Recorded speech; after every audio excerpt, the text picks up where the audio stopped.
Shalom, amados irmãos, amadas irmãs, que a paz do nosso Senhor Jesus seja derramada sobre as vossas, sobre as nossas vidas, não só hoje, mas como para todo o sempre. E hoje estamos aqui para darmos continuidade na nossa jornada pelo Evangelho de Mateus. Evangelho de Mateus, capítulo 6, a partir do versículo 19. E um dos vários motivos de eu amar o Evangelho de Jesus Cristo é que ele é uma faca afiada de dois gumes. Ela corta tanto para quem está ouvindo, quanto para quem está falando, para quem está pregando. E essa mensagem de hoje cortará profundamente o meu ser. É uma das minhas fraquezas e creio que a fraqueza de muitas pessoas, muitos irmãos e muitas irmãs. O Evangelho realmente é maravilhoso. Ele não poupa ninguém, ele corta tanto para lá quanto para cá. E ele corta no mais profundo da alma. Deus sabe aonde mexer em cada um de nós. Vamos lá. Mateus capítulo 6, a partir do versículo 19. Não ajunteis tesouros na terra, onde a traça e a ferrugem tudo consomem, e onde os ladrões minam e roubam. Vou ler de novo. Não ajunteis tesouros na terra, onde a traça e a ferrugem tudo consomem, e onde os ladrões minam e roubam. Jesus começa aqui com a subjetividade do tesouro. Há muitas subjetividades nesse texto. E Jesus já começa com essa subjetividade do tesouro. Porque dinheiro é igual a poder. Dinheiro igual a poder. Tesouro tem muito a ver com poder. Mas ele, Jesus, deixa bem claro que seja qual for o tesouro, ele é corruptível. E por extensão, corrompedor. Jesus deixa isso muito claro. Seja qual for o tesouro, ele é corruptível. E, por extensão, ele é corrompedor. Corrompedor da alma humana. Somente os tesouros do céu são verdadeiros, são eternos, são incorruptíveis e, em virtude disso, não corrompem ninguém. Somente os tesouros do céu guardam essa propriedade de serem incorruptíveis, absolutamente incorruptíveis, eternos e não corrompem ninguém. Mas, versículo 20, ajuntai tesouros no céu, onde nem a traça, nem a ferrugem consomem, e onde os ladrões não minam nem roubam. Por quê? Versículo 21. Porque onde estiver o vosso tesouro, aí estará também o vosso coração. Preste bem atenção nisso. Porque onde estiver o vosso tesouro, aí estará também o vosso coração. Preste muita atenção a esse detalhe. Onde estiver o vosso tesouro, aí também estará o vosso coração. E a pergunta que não quer calar: onde está verdadeiramente o meu coração? Onde? No céu ou na terra? Verdadeiramente, onde está o seu e o meu coração? De verdade, no céu ou na terra? No mortal ou no imortal? No eterno ou no efêmero, na cortina de fumaça? Essa é uma pergunta que eu tenho que fazer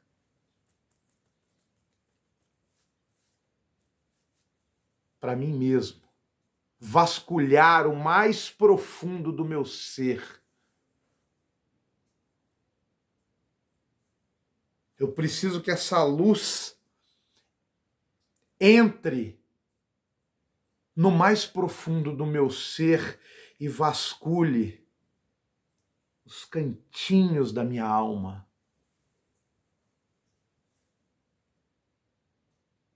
Eu preciso me sondar profundamente e que essa luz possa iluminar todo o meu ser, para que verdadeiramente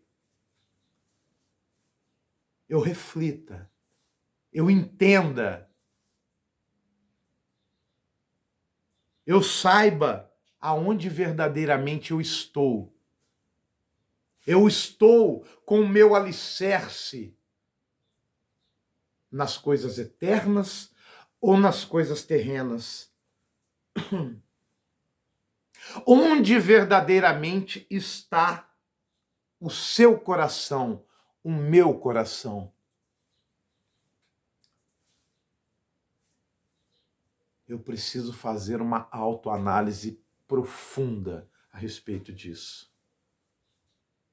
Eu estou alicerçado no céu ou na terra? O meu tesouro está no mortal ou no imortal? No eterno ou na cortina de fumaça, no efêmero? Versículo 22. A candeia do corpo são os olhos. Candeia é uma lamparina alimentada com óleo, só para você entender todo o contexto. Candeia é uma lamparina alimentada com óleo. A candeia do corpo são os olhos. De sorte que, se os teus olhos forem bons, todo o teu corpo terá luz.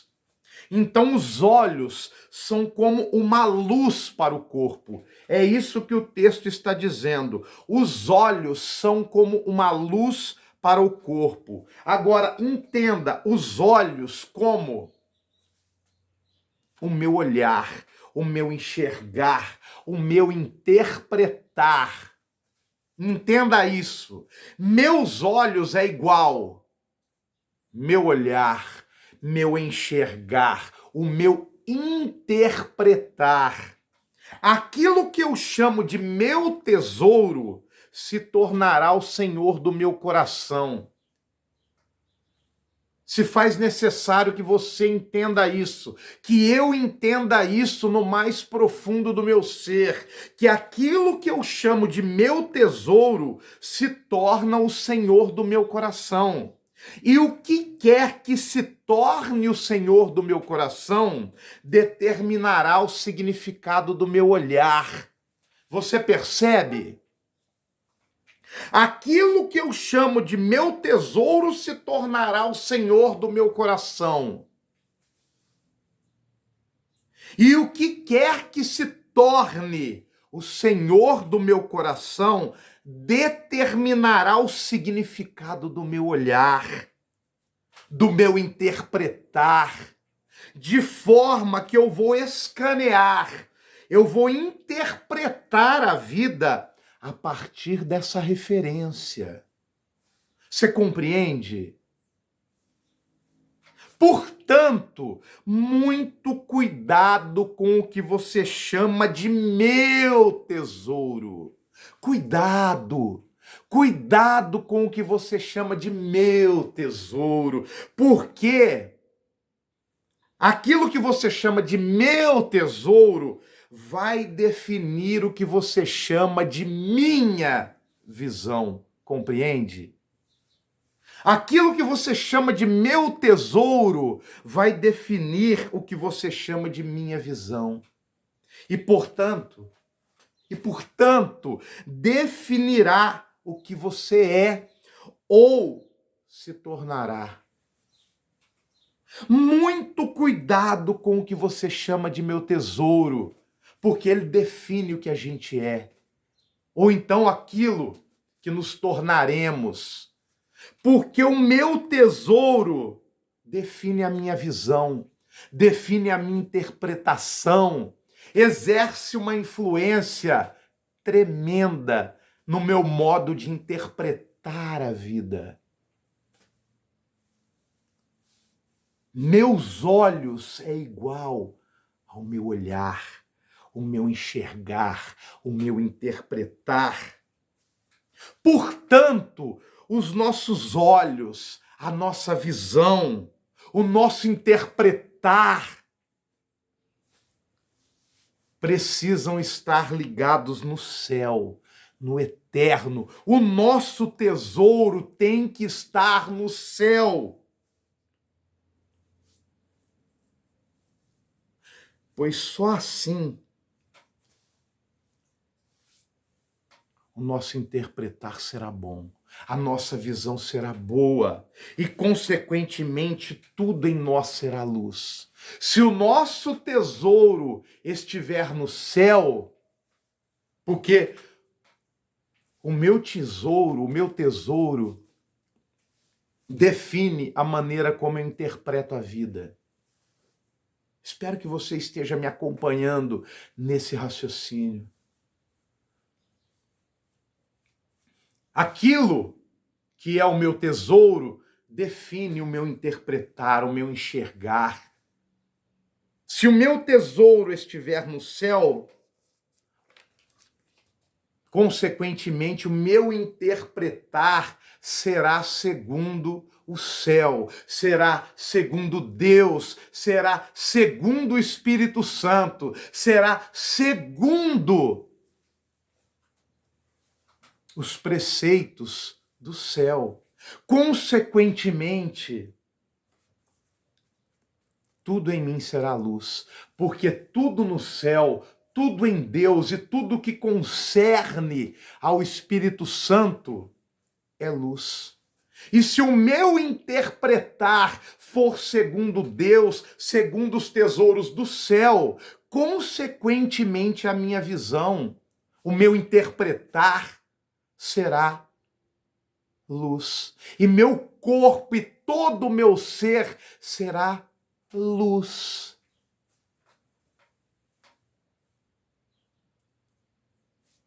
Você compreende? Eu espero que você esteja acompanhando esse meu raciocínio. Versículo 23. Se porém, os teus olhos forem maus, o teu corpo será tenebroso. Se, portanto, a luz que em ti há são trevas, quão grandes serão tais trevas? Se os teus olhos forem ficando maus,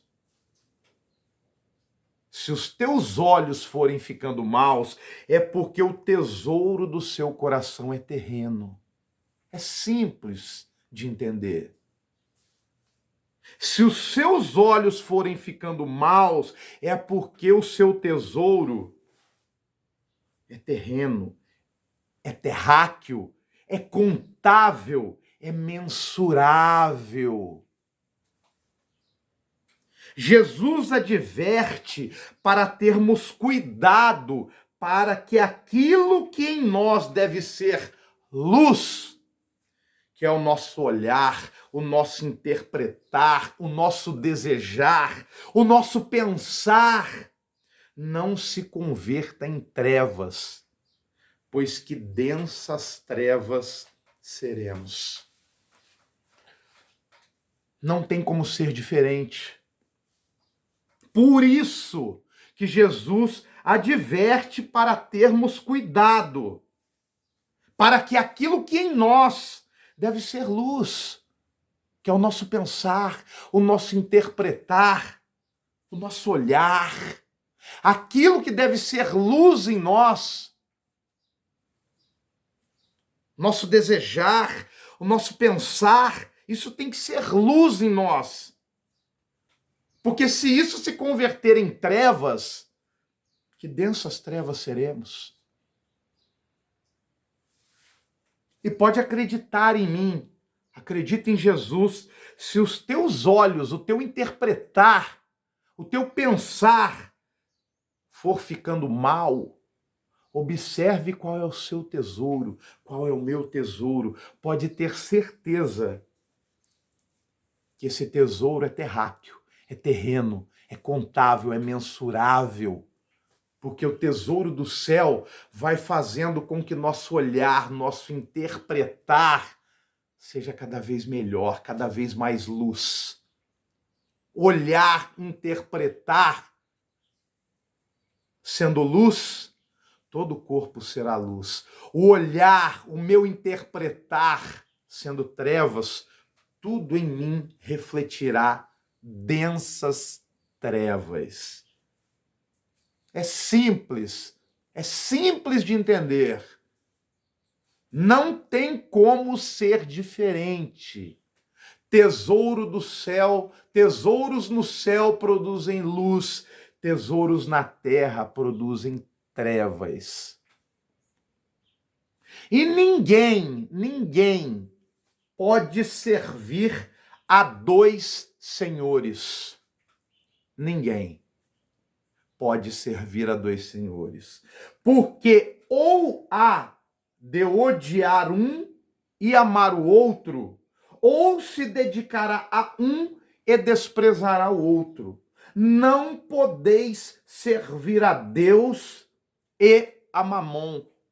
Ou não podeis servir a Deus ou a Mamon. Mamon, que pode ser entendido como riquezas ou dinheiro. Mamon é um símbolo de poder, porque dinheiro é igual a poder. E Mamon é um símbolo de poder, é o Deus do poder. Mamon, sim, é um símbolo de poder, é o Deus do poder, porque dinheiro tem muito a ver com poder. Jesus está falando do quê? Jesus está falando do quê ou daquilo que nos dá poder? É disso que Jesus está falando. Jesus está falando do quê ou daquilo que nos dá poder, ou então sensação de poder. A conversa aqui gira toda em torno de poder. É disso que Jesus está falando. Daquilo que nos dá poder ou sensação de poder. Nós adoramos poder. Pensamos ter algum poder aqui nessa terra. Lê do engano. Que poder nós temos aqui, mas o dinheiro, esse Deus do poder, nos dá a sensação. Cuidado com o que você elege para ser o seu Senhor, cuidado. Cuidado com o que você elege para ser o seu Senhor. Você vai eleger para ser o seu Senhor Mamon? esse símbolo de poder, esse demônio do poder. Que poder nós temos aqui? É tudo ilusão, é cortina de fumaça. É uma falsa sensação de poder. Cortina de fumaça. Entenda o que diz o texto. Não dá para ficar com um pé em cada canoa, como muitos pensam. Ninguém pode servir a dois senhores. É o que o texto está dizendo. E o amor ao dinheiro, o amor ao poder, essa sede de poder, essa sede de dinheiro, esse amor ao poder, esse amor ao dinheiro é a raiz de todos os males. É a raiz de todos os males. Agora, por favor, não faça do dinheiro seu senhor. Não faça do dinheiro o seu tesouro. Porque isso não tem fim. Essa sede de poder não tem fim.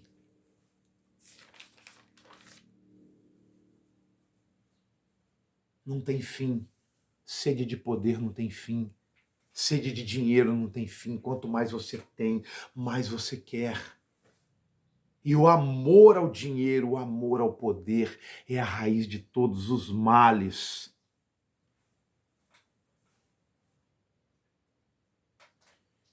É a raiz de todos os males. Cuidado com o que você chama de seu Senhor, de meu Senhor. Essas sutilezas muitas vezes são imperceptíveis. Começam com uma pequena contaminação, imperceptível, mas aquilo vai se avolumando dentro do nosso ser. E um dia, quando a gente desperta, se tornou um monstro maior do que nós. Não entronize esse mamon, esse Deus do poder na sua vida. Não faça isso. Cuidado com o que você chama de Deus. Cuidado com aquilo que você chama de meu Senhor. Porque vai definir o seu e vai definir o meu olhar, o meu interpretar. Cuidado. Porque a contaminação começa de forma imperceptível e vai se avolumando, e vai crescendo, e vai ganhando forma. Se não abrirmos o olho quando acordarmos, esse Deus do poder, esse mamon, essa sede de poder, esse monstro que nunca se sacia, acaba se tornando maior do que nós. E não é possível servir a dois senhores. Guarde bem esse conceito. Guarde bem esse conceito. Por isso vos digo, não andeis cuidadosos quanto à vossa vida, pelo que haveis de comer, ou pelo que haveis de beber, nem quanto ao vosso corpo pelo que haveis de vestir. Não é a vida mais do que o mantimento e o corpo mais do que a vestimenta? Por isso e portanto, se o seu tesouro está no céu, não andeis ansiosos. Se o seu tesouro está na terra e o seu Deus é Mamon, é inevitável andarmos ansiosos.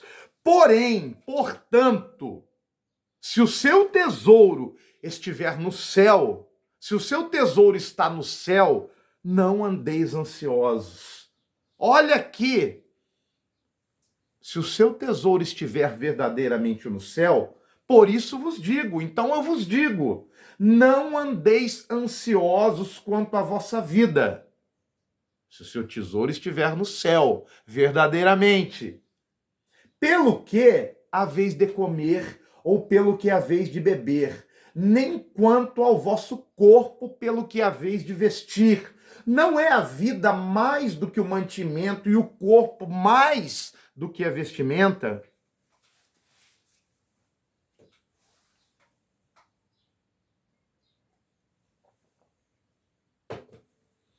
A ansiedade estanca o prazer de viver, fomenta a irritabilidade, estimula a angústia e gera um universo de doenças psicossomáticas.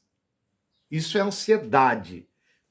E o pior, não resolve o problema. Pelo contrário, só piora.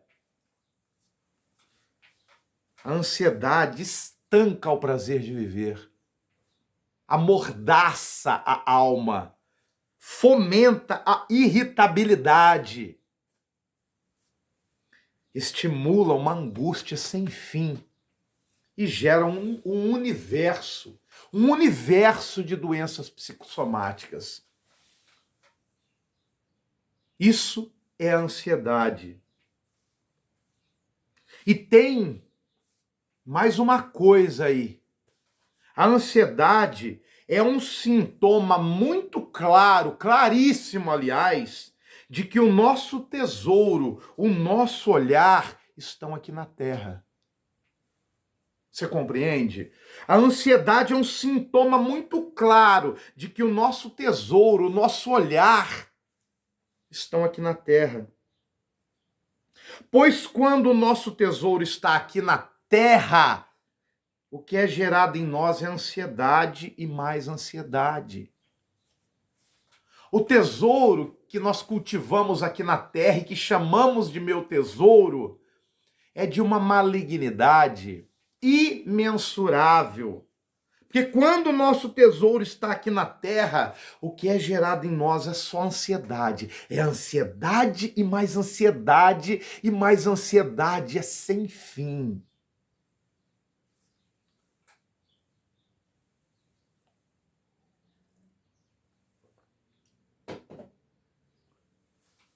É bem verdade, sim. Temos dificuldades em relação a não andarmos ansiosos ou preocupados. Óbvio. Todos nós, acho que dificilmente, é muito difícil alguém que não tenha dificuldade com relação a isso. Muito difícil. Só que eu quero deixar bem claro para você, eu não sei se você já pensou dessa forma. O eixo da ansiedade tem a ver com poder. O eixo da ansiedade é o eixo do poder. E não da sobrevivência à base da fé, que confia que Deus cuida e Deus dá. Medite sobre isso. O eixo da ansiedade, na verdade, nada mais é que o eixo do poder. E não o da sobrevivência à base da fé. É antagônico o conceito de ansiedade com o conceito da sobrevivência à base da fé. É o oposto. Da fé que confia que Deus cuida e Deus dá. A ansiedade é, de fato, a volúpia de querer ter não só para o dia de hoje, mas para muitos dias adiante. Tem muito a ver com poder, você percebe? Nós queremos poder. No fundo, no fundo, no fundo, o que se esconde por trás da ansiedade e dos nossos discursos e das nossas aparências é sede de poder. Nós queremos esse poder. Isso é a declaração da nossa falta de confiança no cuidado de Deus pela vida. Isso é a ansiedade. É a declaração da nossa falta de confiança no cuidado de Deus pela vida. No fundo, quando estamos ansiosos, isso quer dizer que nós não confiamos no cuidado de Deus pela vida. Nós queremos poder para não dependermos de Deus. Queremos poder para não dependermos de Deus. E o Evangelho, de Gênesis a Apocalipse, nos conclama a vivermos em total dependência de Deus. Porque nós não somos nada aqui nesse planeta. Nós não governamos praticamente nada. Eu não vou falar de livre-arbítrio hoje. Temos um livre-arbítrio, mas é pequeno. A gente não governa nada, praticamente. A gente não governa nada. Quem conduz a história humana é Deus. Se nós humanos conduzíssemos a história humana, nós teríamos destruído, aniquilado, posto fogo na terra 1 milhão de vezes já. Somos todos loucos, pecadores, limitados aqui nesse planeta. Somos maus em essência. Ninguém é bom, só Deus é bom. Somos maus em essência. Somente Jesus é bom. Somente Jesus é bom.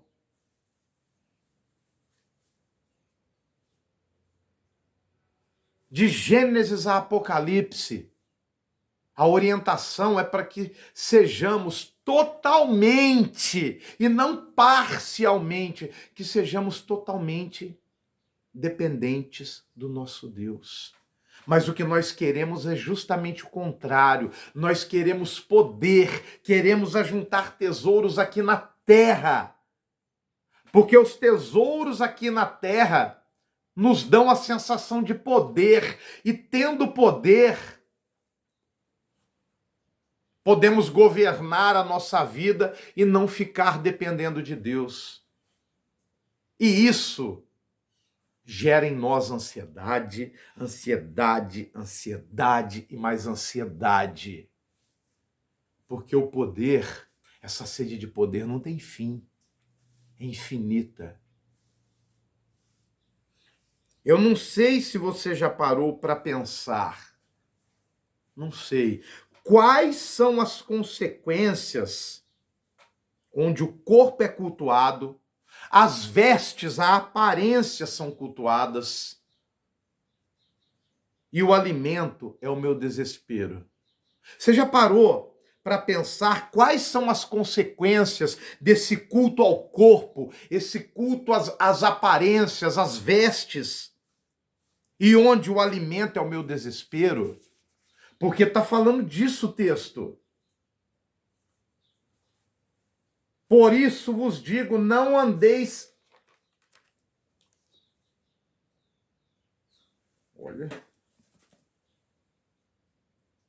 Por isso vos digo, não andeis cuidadosos quanto à vossa vida,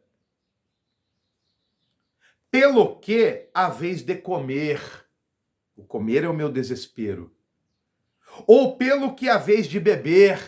O beber é o meu desespero, me gera desespero.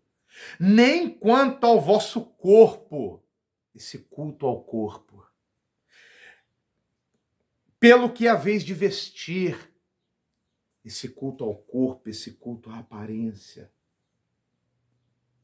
Não é a vida mais do que o mantimento e o corpo mais do que a vestimenta?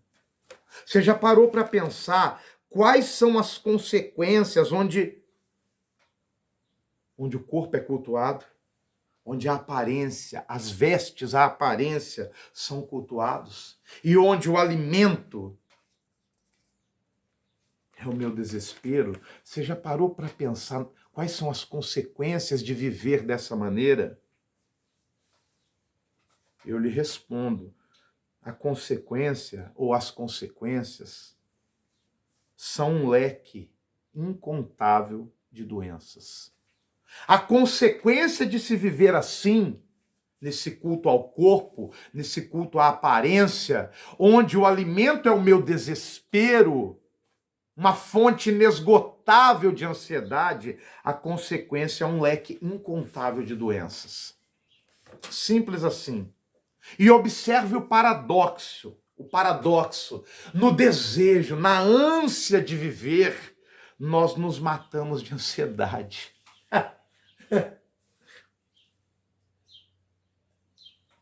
No desejo, na ânsia de viver, nós nos matamos de ansiedade. Você consegue perceber o paradoxo? Esse culto desenfreado ao corpo, à aparência, essas preocupações que nos invadem a cada segundo do nosso existir, do nosso pensar. O alimento é o meu desespero, de forma que eu vivo numa luta ansiosa para satisfazer tudo isso. E nessa ânsia de viver, a gente se mata de ansiedade, que por sua vez gera um leque inesgotável de doenças psicossomáticas. A gente se mata. A gente se mata literalmente.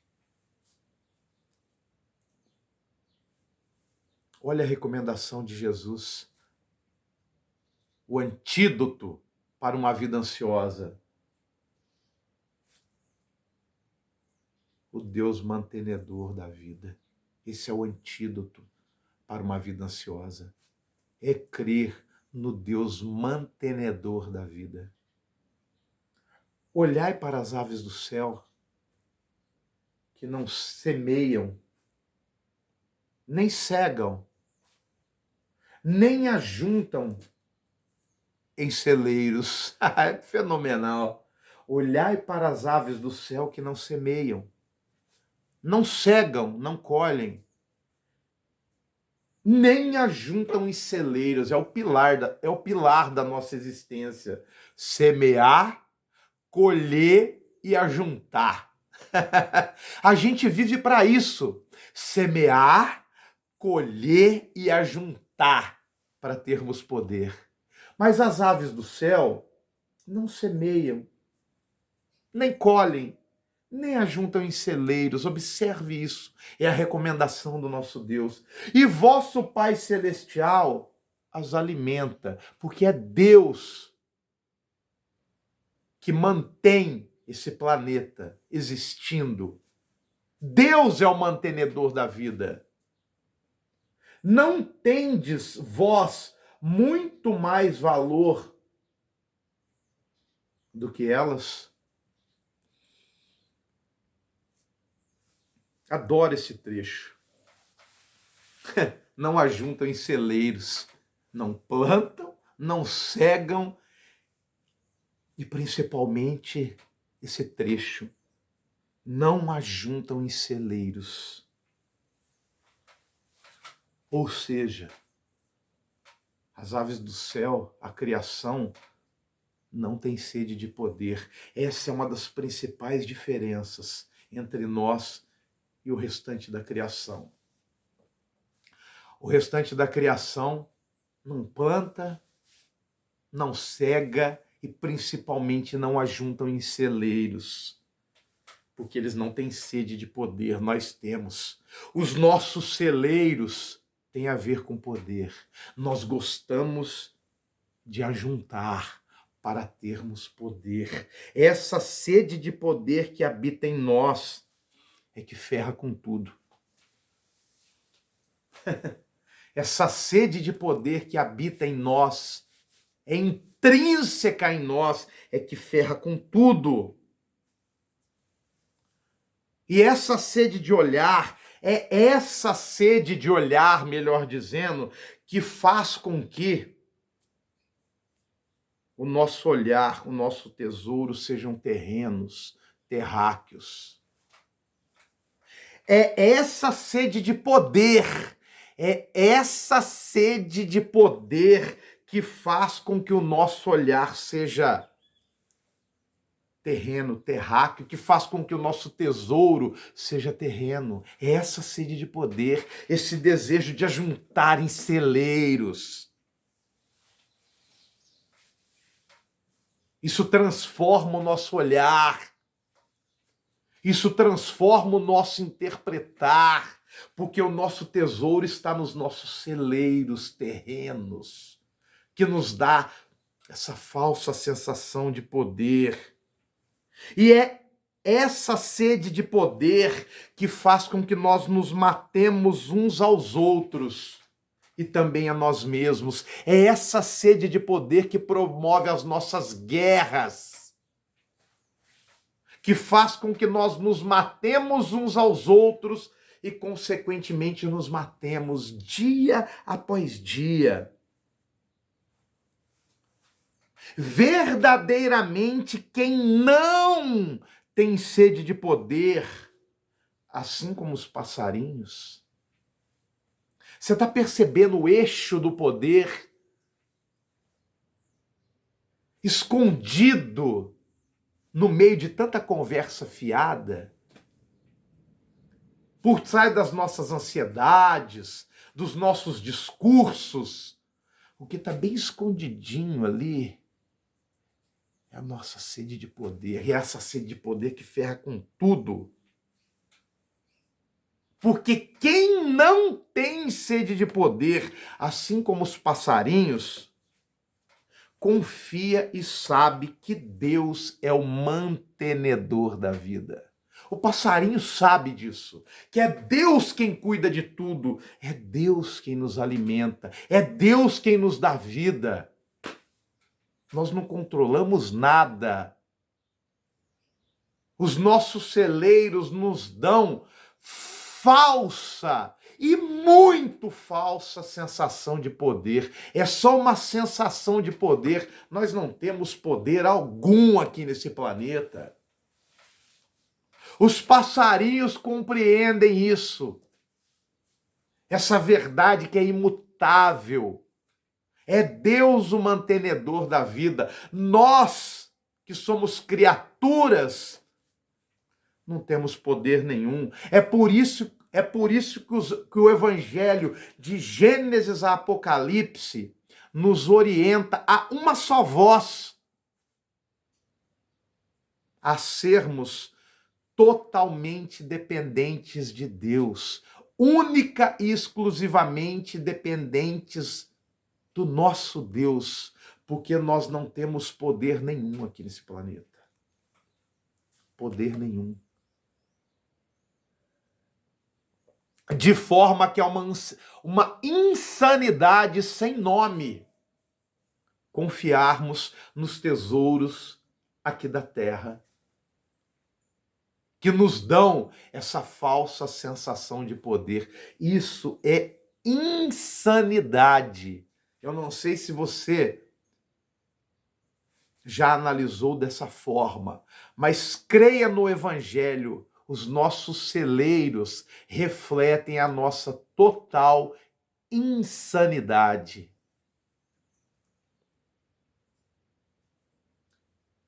Concluindo no versículo 27, e qual de vós poderá, com todos os seus cuidados, acrescentar um côvado à sua estatura, 1 centímetro, 1 milímetro, 1 metro, ou seja lá o que, um côvado à sua estatura?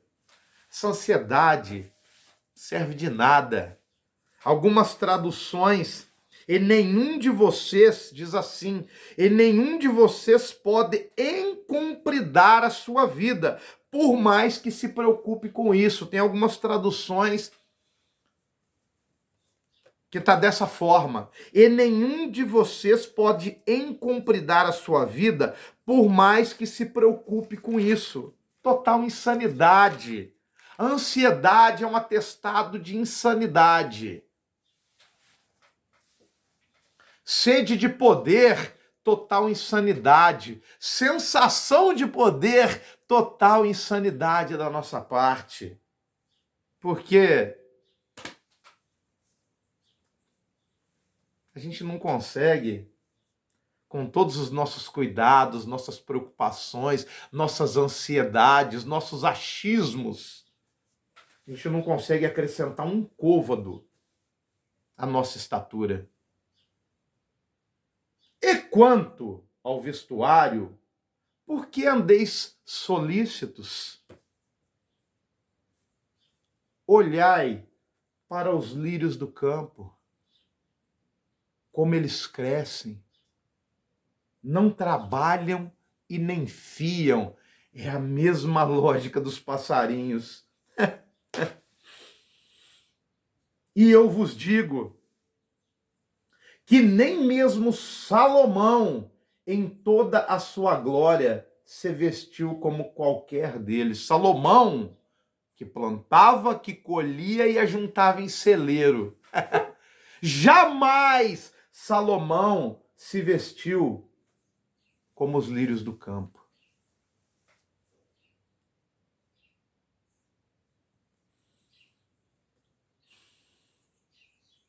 Que não trabalham e nem fiam. Jamais Salomão, que era um ajuntador de riquezas, se iludiu tremendamente com o poder que ele pensava ter.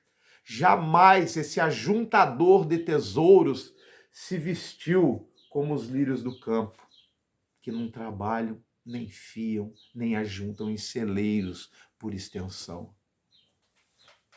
Só mesmo nós humanos cometemos essa idiotice.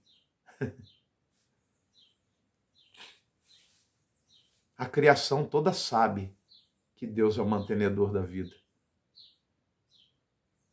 E tem um parênteses que eu quero fazer aqui. Jesus, eu não sei se você observou, Jesus tinha uma vida, se você ler os evangelhos, você perceberá isso facilmente. Jesus tinha uma vida extremamente atarefada.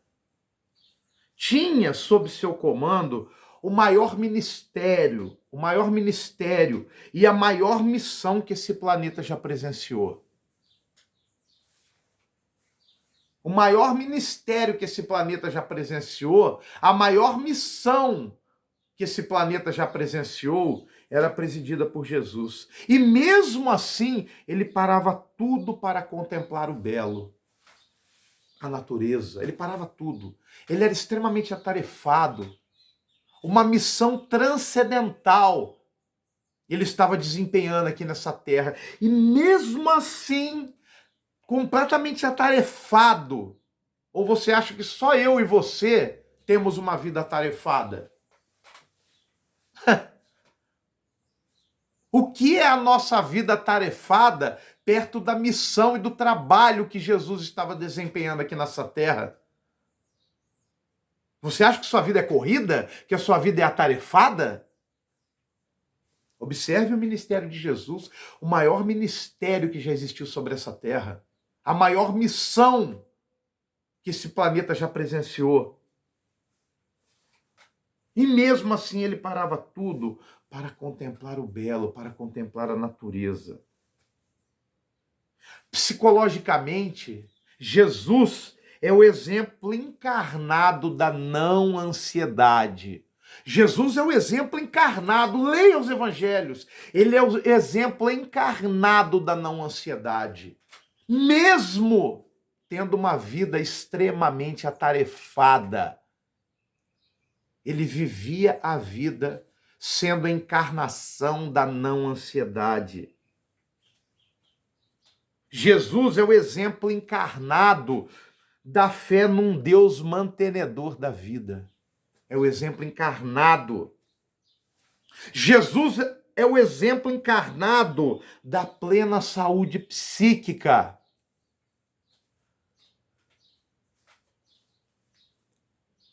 Que nós devemos buscar incessantemente.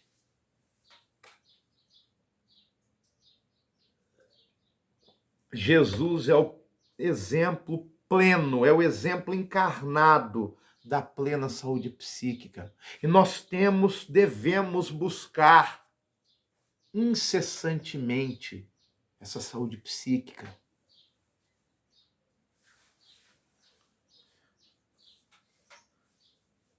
Jesus parava tudo, uma vida extremamente atarefada, um baita de um ministério transcendental ele estava desempenhando aqui na história humana. E mesmo assim ele parava para contemplar o belo, a natureza, a verdade da vida. Parava tudo. Que saúde psíquica fenomenal tinha o nosso Jesus. E nós devemos ser imitadores de Jesus.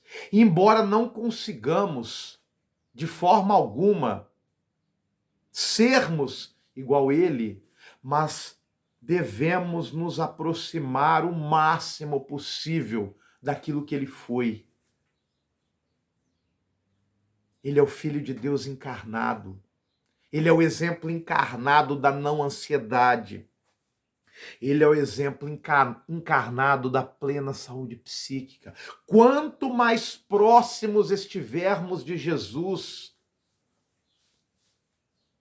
mais próximos estaremos daquilo que é bom, daquilo que é louvável, daquilo que é saúde espiritual, saúde emocional, saúde psíquica, porque Jesus é o exemplo encarnado de tudo isso. E Jesus queria que as pessoas fossem inteligentes, porém que elas fossem simples de coração, de alma, e que entendessem que o segredo da vida está nos pequenos detalhes, nas coisas aparentemente pequenas. Jesus, sim, ele clama. O desejo de Jesus é que sejamos inteligentes, que usemos a inteligência que ele, Deus, nos concedeu. E que fôssemos, acima de tudo, humildes, pessoas simples, e que entendessem que o segredo da vida se esconde na simplicidade. As coisas simples da natureza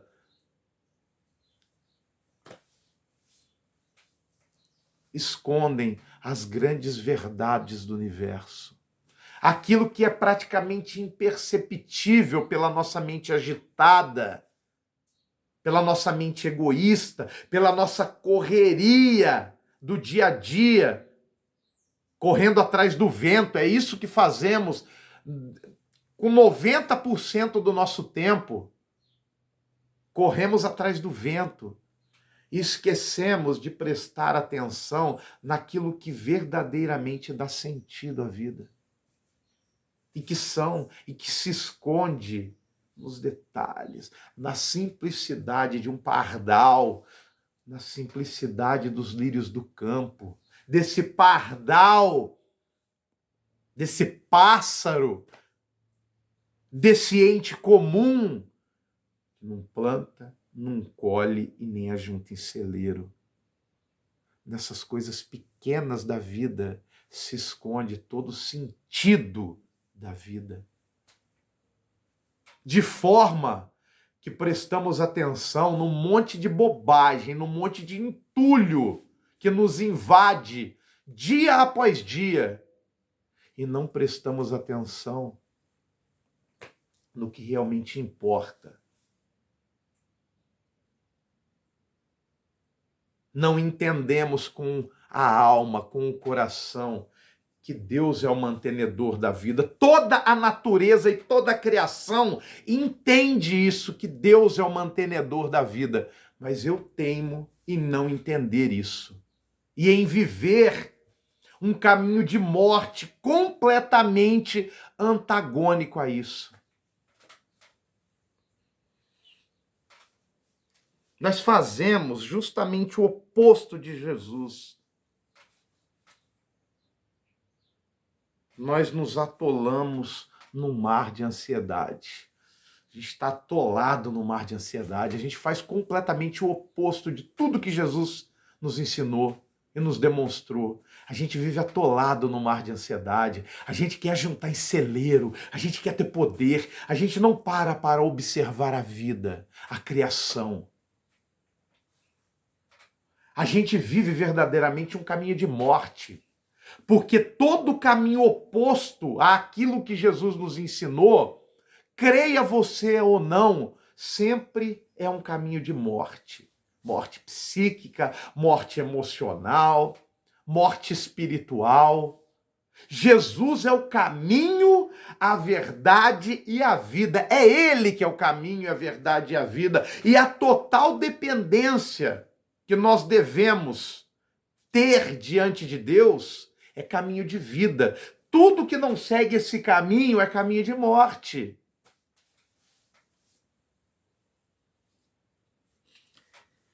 E nós fazemos justamente sempre o oposto de Jesus.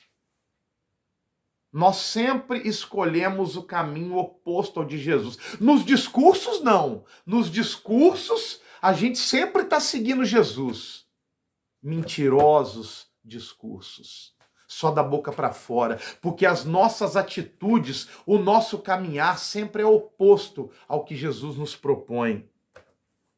E, consequentemente, nós nos atolamos cada vez mais no mar de ansiedade e precisamos de cada vez mais estímulos para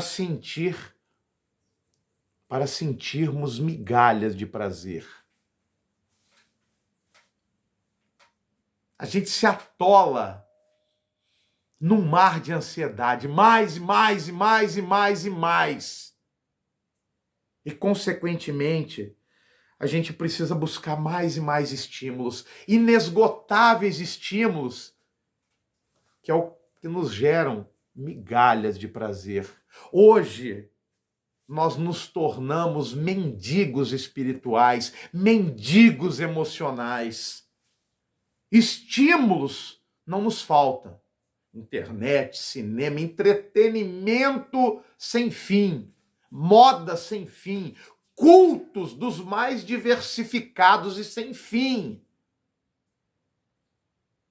E isso nos gera cada vez mais migalhas e migalhas de prazer. Jesus nos propõe uma vida abundante, sempre, mas a gente se contenta com migalha. Migalha, esmola. O segredo da vida se esconde no simples.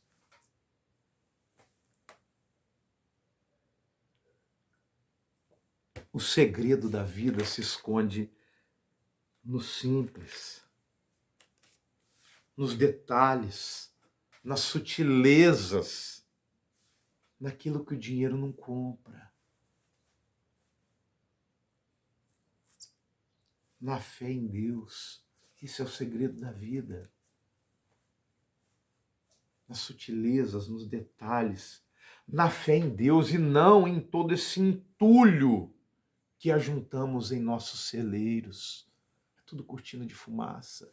O segredo da vida está nos detalhes, está na criação, que sabe tudo, entende o nosso Deus. A criação compreende o nosso Deus.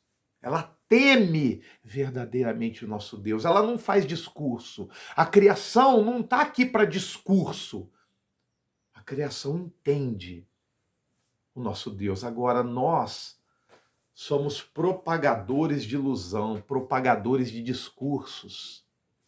O segredo da vida está no simples, nas sutilezas, na fé em Deus e não em todo esse entulho que nós ajuntamos em nossos celeiros. A gente vai entulhando nos nossos celeiros e acreditando em poder. A gente acredita que a gente detém algum poder aqui nessa terra. É uma ansiedade, é uma aberração isso.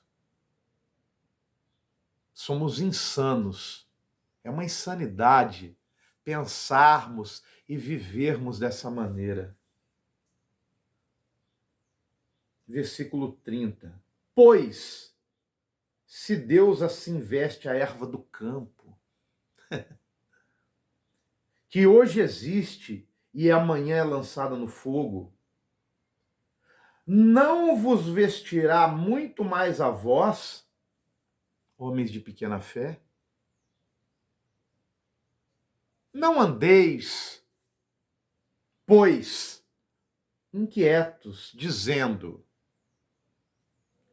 que comeremos? Ou que beberemos? Ou com que nos vestiremos? Não andeis assim com essa ansiedade.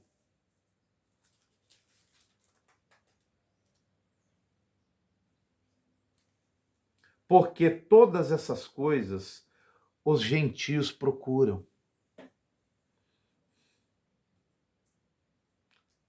De certo, vosso Pai Celestial bem sabe que necessitais de todas essas coisas.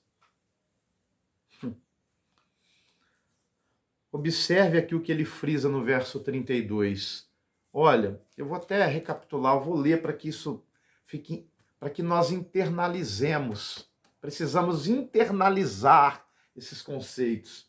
Não andeis, pois inquietos, dizendo: que comeremos, ou que beberemos, ou com que nos vestiremos? Não andeis inquietos com isso, porque todas essas coisas os gentios procuram.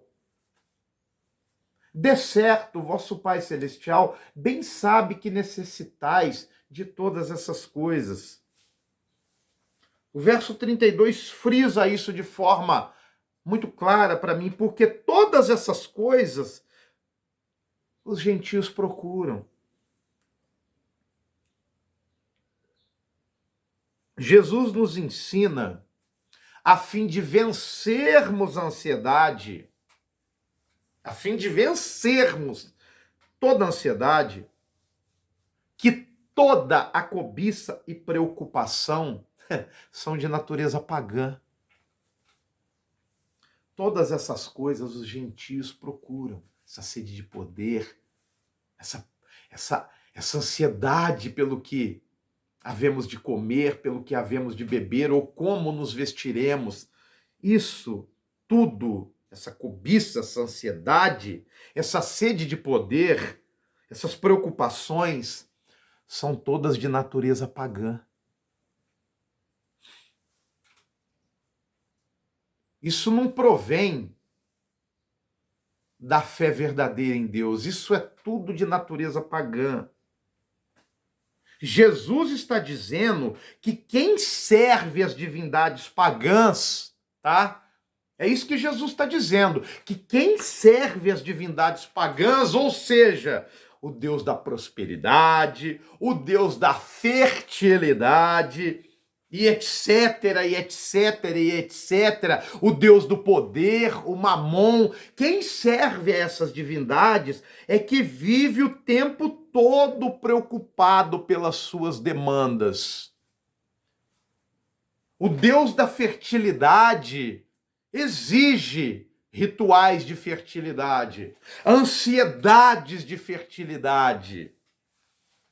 O Deus da prosperidade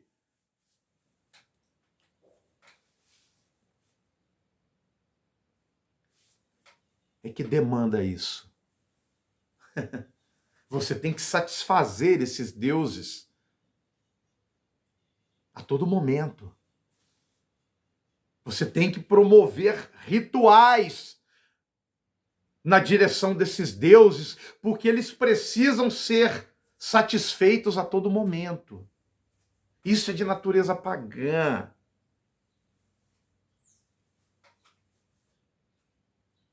Quem serve as divindades pagãs, esses deuses de poder, esses deuses da fertilidade, esses deuses da prosperidade, é que precisa viver o tempo todo preocupado com as suas demandas. Agora, o nosso Deus é diferente. Ele é diferente de todos esses deuses que muitas vezes cultuamos sem perceber. São deuses na nossa vida. E nós cultuamos, muitas vezes sem perceber. A contaminação, sendo redundante, começa de forma singela, mas esses deuses vão crescendo em nós. Quando acordamos, já são monstros. Mas o nosso Deus é diferente de todos esses deuses. Ele sabe, o nosso Deus sabe de tudo o que necessitamos. É o contrário. Não temos, não dependemos de rituais. Deus, o nosso Deus, é o Deus da espontaneidade e não dos rituais.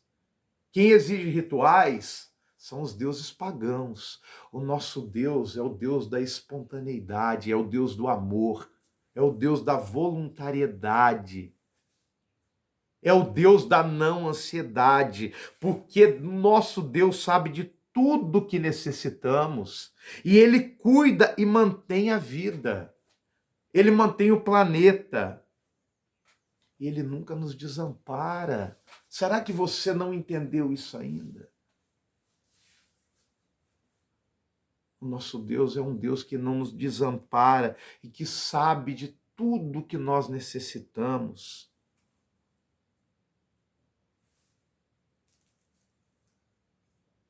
Mas, ao invés de desenvolver essa mente pagã, que cultua esses deuses pagãos, ao invés de vivermos como pagãos, buscai primeiro o reino de Deus e a sua justiça, e todas essas coisas vos serão acrescentadas: o alimento, a vestimenta, o que precisamos para beber. Buscai primeiro o reino de Deus. Abandone esses deuses pagãos do poder, da fertilidade, da prosperidade, esses deuses do engano que cultuamos em nós. Abandone essa natureza pagã, essa mente pagã, ritualística, e busque primeiro o reino de Deus e a sua justiça, e todas essas coisas vos serão acrescentadas. Ajuntai tesouros no céu, que os nossos corações, que os vossos corações estejam no céu, nas coisas de Deus. Entenda, o nosso tesouro estando no céu, os nossos corações estando no céu, portanto, nas coisas de Deus, nada de importante e nada de essencial nos faltará.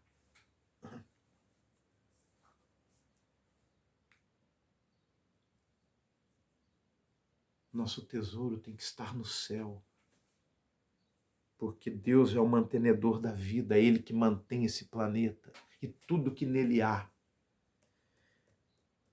E nada de importante e essencial nos faltará. Busquemos o reino de Deus e a sua justiça. E aqui eu preciso fazer um adendo, uma observação sobre a justiça de Deus. Sobre a justiça de Deus.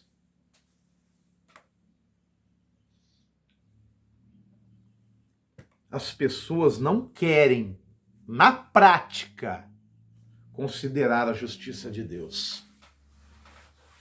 Preciso fazer esse adendo. As pessoas não querem, na prática, considerar a justiça de Deus. Normalmente, elas só querem falar do amor de Deus. Pois a justiça normalmente gera em nós desconforto.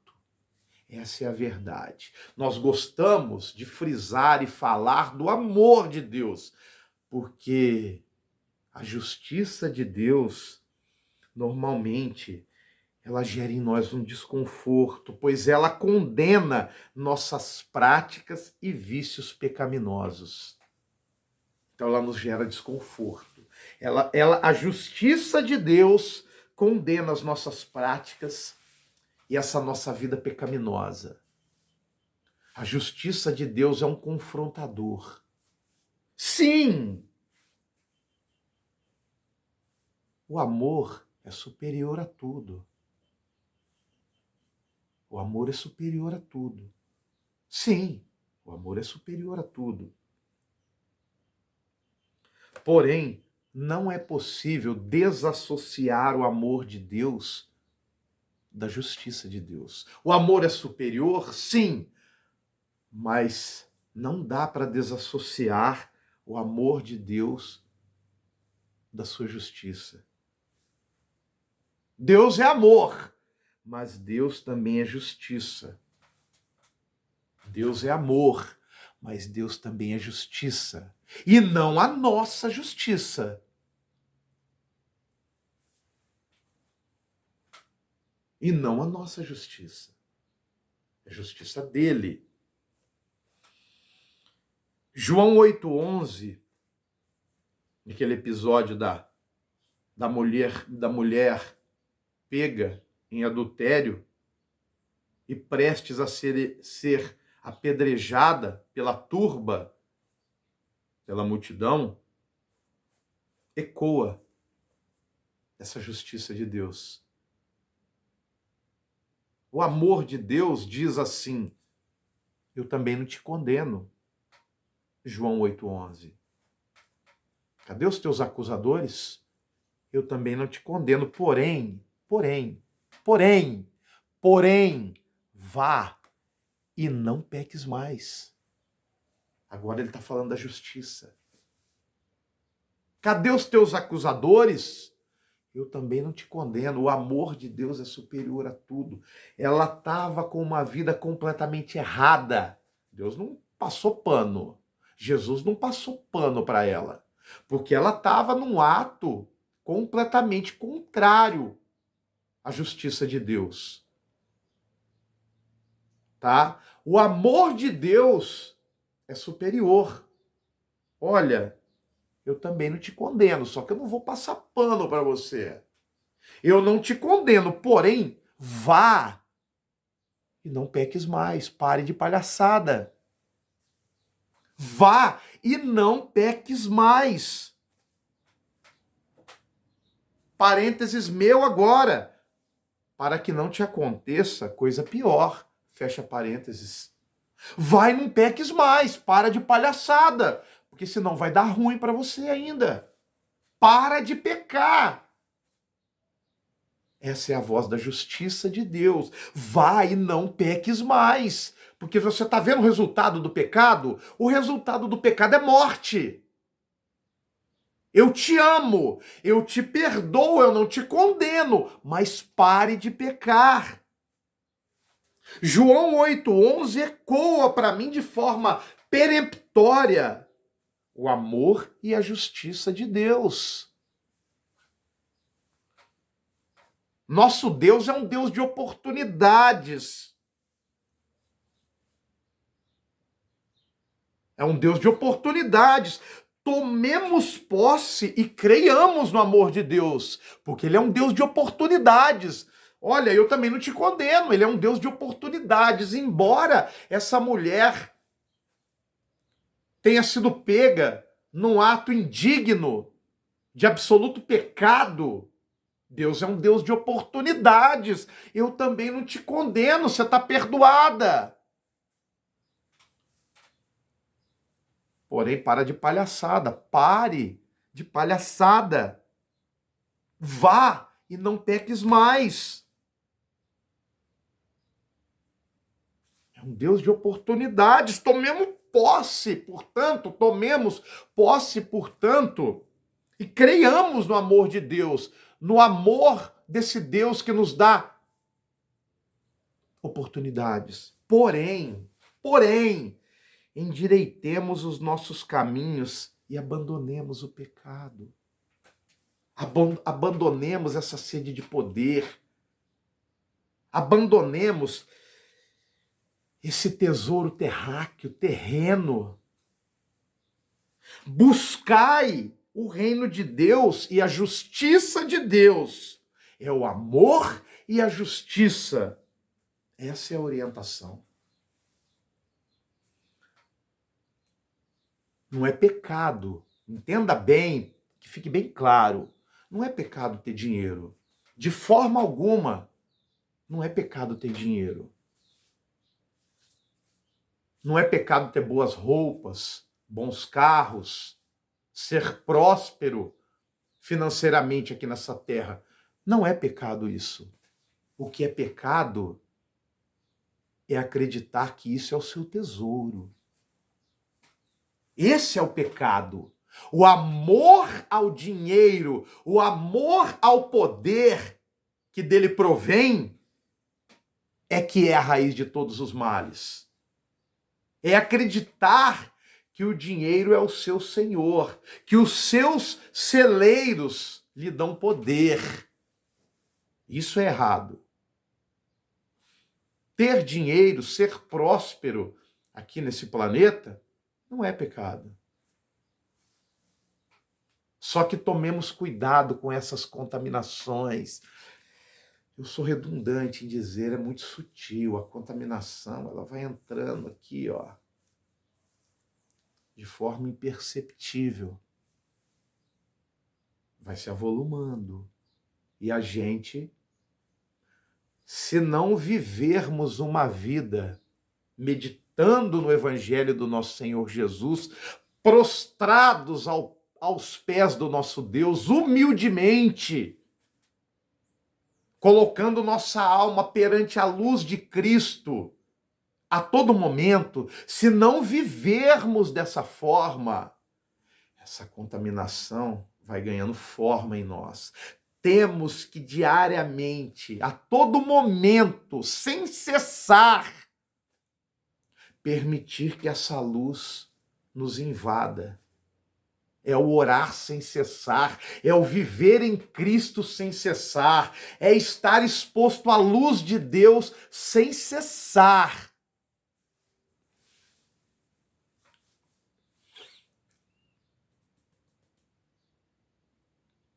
Precisamos viver dessa maneira diante de Deus, porque senão essa contaminação vai entrando e vai se avolumando e vira um monstro. Chega um dia que a gente se olha no espelho e já não se reconhece mais. A gente é tudo, menos nós mesmos. E isso começou dia após dia, pequenininho, e foi crescendo. Não vos inquieteis, versículo 34, pois pelo dia de amanhã. Não vos inquieteis, pois pelo dia de amanhã. Desencana desses celeiros. Porque o dia de amanhã cuidará de si mesmo. O dia de amanhã cuidará de si mesmo. Confie em Deus. No dia de amanhã, Deus também estará lá. Deus esteve ontem, Deus está hoje e Deus estará amanhã. Nosso Deus é eterno. O dia de amanhã cuidará de si mesmo. Basta a cada dia o seu mal. Basta a cada dia o seu mal. Entenda que Deus está acima de qualquer mal. Deus é o Deus do ontem, é o Deus do hoje, é o Deus do amanhã, é o Deus da eternidade. O nosso Deus é eterno. Buscai o reino de Deus e a justiça de Deus. O amor e a justiça. Essa é a orientação. Entenda. Somos completamente dependentes de Deus aqui nessa terra. E é assim que devemos viver. Devemos viver prostrados aos pés do nosso Senhor Jesus. Devemos viver expostos a essa luz. Permitamos que o Espírito Santo verdadeiramente habite em nós e nos guie enquanto vivermos aqui nesse mundo tenebroso, onde praticamente tudo é mentira. A única verdade aqui nesse planeta se chama Jesus Cristo. Ele é o caminho, a verdade e a vida. Vazou um perdigota aqui. Ele é o caminho, a verdade e a vida, e não há outro caminho, não há outra verdade, não há outra vida. A única luz que brilha nesse planeta tenebroso aqui é Jesus Cristo. Nós somos cegos, surdos e nus aqui nesse planeta. A única luz que brilha nesse mundo de trevas é Jesus. Todos os caminhos, absolutamente todos os caminhos que não são os caminhos de Jesus, são caminhos de morte, porque ele é o único caminho da vida. Ele é a vida encarnada. Que Deus vos abençoe. Que Deus complete essa mensagem em vossos corações. Logo, logo a gente volta com o capítulo 7 do Evangelho de Mateus. Que Deus seja contigo, não só hoje, mas como para todo sempre, de eternidade em eternidade.